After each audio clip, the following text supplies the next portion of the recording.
स्वाति और राजेश ने पूरी प्लानिंग के साथ इस मर्डर को अंजाम दिया था। दोनों ने ऐसा कोई सुराग नहीं छोड़ा जिससे उनके ऊपर किसी को शक हो, लेकिन राजेश की एक गलती उस पर भारी पड़ गई। उस दिन अस्पताल के रूप में अगर राजेश वो मटन सूप पी लेता तो शायद दोनों की साजिश का किसी को पता नहीं चलता। यह कहानी है सुधाकर रेड्डी की, जिसकी खूबसूरत पत्नी स्वाति ने प्रेमी संग मिलकर हत्या कर दी थी और अपने नए प्यार को पुराने का चेहरा देकर दुनिया के सामने अपने जुर्म की सरेआम नुमाइश कर रही थी। दूसरे मर्दों की तरह काम के सिलसिले में सुधाकर को भी अक्सर बाहर जाना पड़ता था। ऐसे में स्वाति को अकेलापन महसूस होने लगा और इसी मोड़ पर स्वाति की मुलाकात राजेश रेड्डी नाम के शख्स से हो गई। एक प्राइवेट अस्पताल में फिजियोथेरेपिस्ट की नौकरी करने वाला राजेश कुंवारा था। दोनों के बीच फोन पर रात भर बातें होने लगी। बातें बढ़ी तो सिलसिला मुलाकातों तक पहुंच गया और फिर दोनों के बीच एक अवैध रिश्ता पनपने लगा। राजेश स्वाति पर बुरी तरह से फिदा था, उसकी कही हर बात मानता था। अब दोनों के लिए अलग रहना मुश्किल हो रहा था। एक दिन स्वाति ने टीवी पर तेलुगु फिल्म येवाडू देखी और फिल्म देखकर उसके दिमाग में एक खतरनाक साजिश ने जन्म ले लिया। प्लान था सुधाकर को रास्ते से हटाने का, उसे कत्ल करने का।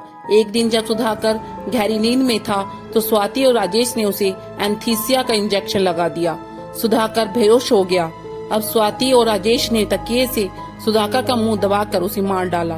दोनों ने लाश को उठाया और महबूब नगर के जंगलों में जाकर जला दिया। राजेश और स्वाति की जिंदगी से सुधाकर नाम का कांटा हमेशा के लिए हट चुका था। अब बारी थी प्लान नंबर 2 की। 2 दिन बाद 28 नवंबर को दोनों फिर से मिले।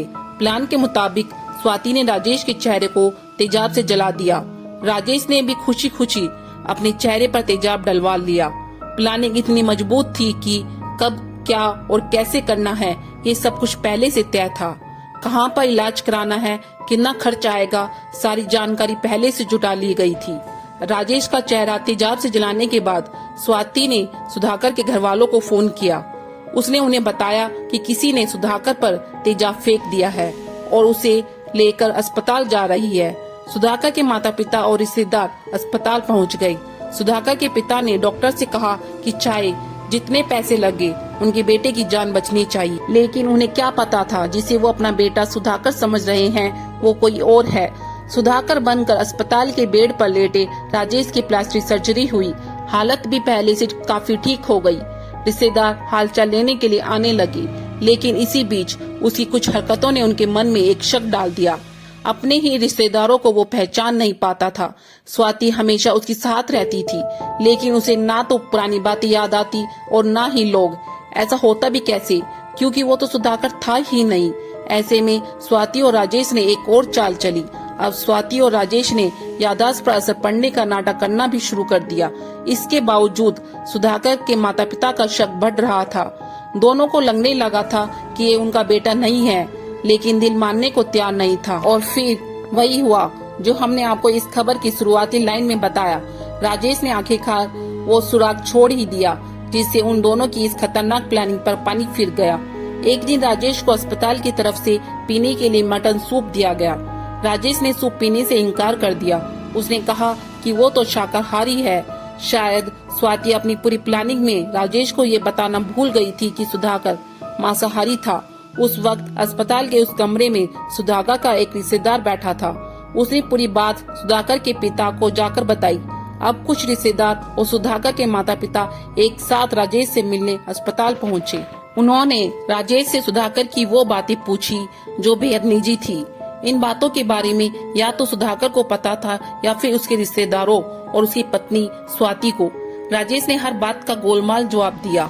उसकी पोल खुल चुकी थी, लेकिन सुधाकर के पिता और रिश्तेदारों ने ऐसा जाहिर नहीं होने दिया। सभी लोग ये कहकर कमरे से बाहर निकल आए कि सब ठीक हो जाएगा। यहाँ से निकलते ही सुधाकर के माता पिता अपने दूसरे बेटे के साथ पुलिस के पास पहुँचे। पुलिस ने कहानी सुनी तो वो भी चौंक गई। पुलिस तो ये जांच कर रही थी कि सुधाकर पर तेजाब किसने और क्यों फेंका, लेकिन यहाँ तो पूरी कहानी ही अलग निकली।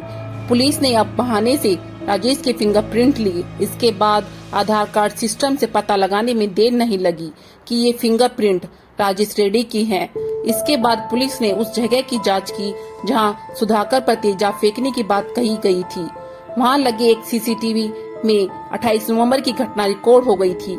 फुटेज में स्वाति और राजेश साफ साफ अपनी साजिश को अंजाम देते दिखे। दोनों ने पहले एक दूसरे को गले लगाया और फिर स्वाति ने तेजाब से राजेश का चेहरा जला दिया। पुलिस ने अब बिना देर किए स्वाति को हिरासत में ले लिया।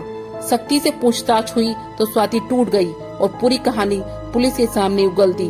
वो 10 दिसंबर 2017 का दिन था जब पुलिस ने स्वाति को गिरफ्तार कर लिया। इलाज के बाद राजेश को भी पुलिस ने अपनी गिरफ्त में ले लिया। दोनों अब जेल में हैं और अपने गुनाहों की सजा भुगत रहे हैं। गुनाहगार चाहे कितना ही शातिर क्यों ना हो, एक दिन वह पुलिस की गिरफ्त में आ ही जाता है। आपको ये स्टोरी कैसी लगी मुझे कमेंट करके जरूर बताना और मेरे चैनल को भी लाइक एंड सब्सक्राइब करना। फिर मिलते हैं एक नई क्राइम स्टोरी के साथ। जब तक सतर्क रहें, सावधान रहें।